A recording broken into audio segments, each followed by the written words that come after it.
Welcome in, everyone. I hope you guys are doing great wherever you're watching from today. We have a major developing story out of NATO territory. It appears that drones of an unknown origin, although likely Russian, have breached deep, deep, deep into NATO territory, deeper than I think we've ever recalled seeing Russian drones penetrate NATO airspace. And this one is a little bit nerve-wracking because they targeted the location of America's arsenal of nukes in Europe. We're going to break down exactly what happened, what is known about the drones, what is known about the incursion, where exactly it happened, and what it means and how we should react to it. It's getting spicy. I'll just say that it's getting very spicy between NATO and Russia. Before we get into it, as always, please make sure to like and subscribe. It's totally free. Cost you nothing. Huge boost to the channel. Comment with your thoughts below. What do you think of the situation? How do you want to see Russia handled? How do you want to see these incursions into NATO airspace dealt with? Let me know in the comments below. Hit that bell, all notifications turned on. You won't miss a thing. And then right here, Instagram, David_Hookstead, X, D Hookstead. That's where you can find me on social media. My DMs are wide open. Please send me any information you have. Now, let's get into it. Russia has continued to poke and prod NATO as the war against Ukraine rages on. More and more, bloodier and bloodier, more brutal, more loss of life, more people being wounded, more people being displaced. Diplomacy, as I've said many times, has failed. And now the Trump administration, the European Union, NATO, all the countries supplying Ukraine weapons are choosing a different route, and that is escalating in hopes that you inflict enough pain and carnage on the Russians that they come back to the negotiating table and we can find some kind of deal. That obviously has not happened as of yet. While this is escalating, or however you want to call it, Russia has repeatedly and over again violated NATO territory. They flew three MiG-31s into Estonia.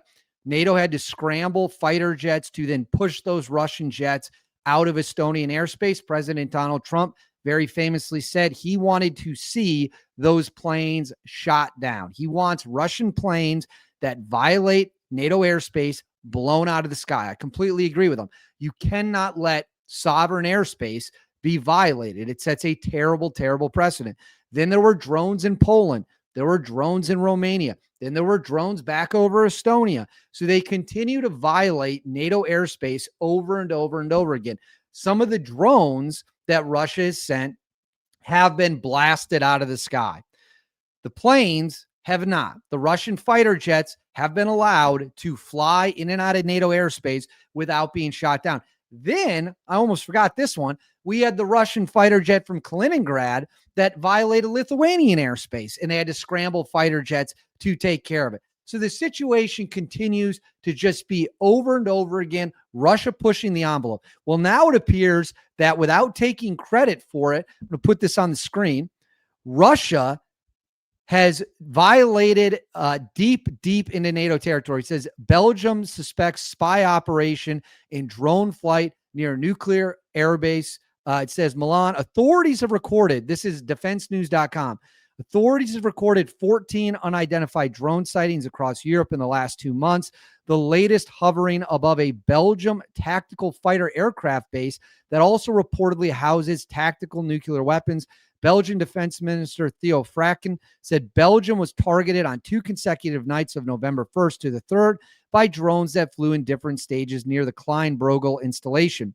The first phase included small drones to test the radio frequencies of the country's security agencies, and the subsequent one consisted of big drones to destabilize the area and the people. So they came in 2 different attacks, 2 different waves in Belgium against a Belgium Air Force base where the U.S. has nukes, where we hide our nukes in Europe. It says it resembles a spy operation by whom? I don't know. I have a few ideas, but I'm going to be careful about speculation. I'll tell you who did it. The Russians did it. No other country in Europe or the region is going to violate NATO airspace. Plus, they're all allies. The whole damn continent nearly is in NATO. So they're not going to be violating each other's airspace, spying on U.S. nukes. That's what this was done for. This was done to figure out information about where the nukes are held. While Washington does not disclose the number of tactical nuclear weapons deployed on European soil, the Center for Arms Control and Non-Proliferation estimated there are at least 100 U.S.-owned ones stored in 5 NATO countries across 6 bases, including Klein-Brogel. The airbase is also home to Belgium's F-16 fleet and is set to host some of the country's F-35 fighters, of which the first units were received last month. The incident is also the most recent in a wave of drone incursions that has plagued more than a handful of European countries since the fall. The peak of aerial intrusions happened between September 20th and October 5th, during which a significant burst of activity was reported primarily in Denmark, Norway, Germany, and Belgium. After this multi-country wave, the number of recorded drone sightings slowed, but continued with repeated incursions in Belgium and Germany in the last week. A majority of those cases were geographically concentrated along NATO's northern flank. The most common types of targets include military installations and dual-use airports. Most sightings appear to have taken place at night, often in group formations of multiple drones at once. So I'm going to throw this up on the screen for you now. This comes from Visegrad 24. It says Belgian soldiers have been authorized to shoot down drones over military bases. Experts say the Belgian army demonstrated a lack of professionalism in handling the recent drone incidents. Troops used ineffective signal jammers, scrambled a helicopter too late to intercept the aircraft, and failed to locate the drone operator. In the end, the drones calmly flew north towards Netherlands. 3 large drones were spotted on November 1st and 2nd over Klein-Brogel military base in Belgium. So in terms of where this base is, I'm going to show you this on the map. So right here, that red pin is where the base is. So likely what happened is Russian vessels, submarines, something of that nature, got into the water here, the English Channel, or up to the North Sea, launched the drones into Belgium. And then right here, I'm going to zoom in for you here. This is the Klein-Brogel base. It's actually blurred out. You're not even allowed to see it. And that is where the nukes are. So you see all these blurred out areas on the screen. Notice how this is shown perfectly fine. Blurred out here, blurred out here, blurred out to the south of the picture. That is Klein-Brogel, where the U.S. stores our nuke arsenal in Europe, part of our nuke arsenal in Europe. And then further details on the base are right here. It says, as of 2023, Klein-Brogel is one of 6 active air bases in 5 European countries, with the B621 nuclear bomb in underground WS3 weapon storage and security systems inside aircraft shelters. So if we scroll down here, I'm going to highlight this, not the whole thing. It says Klein-Brogel Air Base is the home of the United States Air Force 701st Munition Support Squadron, which is the unit in charge of looking after the nukes. As of 2023, Klein-Brogel is one of 6 active air bases in European countries with the B621 nuclear bomb. So let's see if we got any cool photos. So that's, I think, the runway layout. They've just got some photos of stuff housed at the base. So there you go. As for the specific weapon that they are spying on, it says the B-61 nuclear bomb is the primary thermonuclear gravity bomb in the United States enduring stockpile following the end of the Cold War. It is a low to intermediate yield strategic and tactical nuclear weapon featuring a 2-stage radiation implosion design. So this is the bomb that is housed. This is the nuke that is housed at that base right here. There you can see it being dropped from a F-35. Right there's another look at it. All right, so I'm going to pull this off the stage. Listen, they don't want to say it's the Russians, although I gotta reposition myself here. Back's getting a little tight. They don't want to say it's the Russians, even though it's clearly the Russians. Anyone with a functioning brain knows it's the Russians. The Russians have the ability, and this isn't really talked about all that much. The Russians have the ability to launch drones from the water. They can do it from submarines if they want to. Same thing the Chinese can do. Same thing the United States of America can do. Probably the capability other countries have as well. So you have the Russians that now are penetrating deep into NATO airspace. I mean, if we zoom out here, I'll throw this back up on the screen for you. Let me actually get this back on the screen for you just so that you guys can see how deep into NATO territory this is. So this is a map of Europe, right? So you've got Russia, you got Belarus, you got Poland, you got France, you got Austria. So you got Germany, you got Denmark. So if I had to guess, these came from likely the North Sea. They could have come from the Baltic Sea and flown over here through the pass into the North Sea and then down into Belgium. But that is an incredible. Let's actually pull this up. And let's see if you go from Moscow.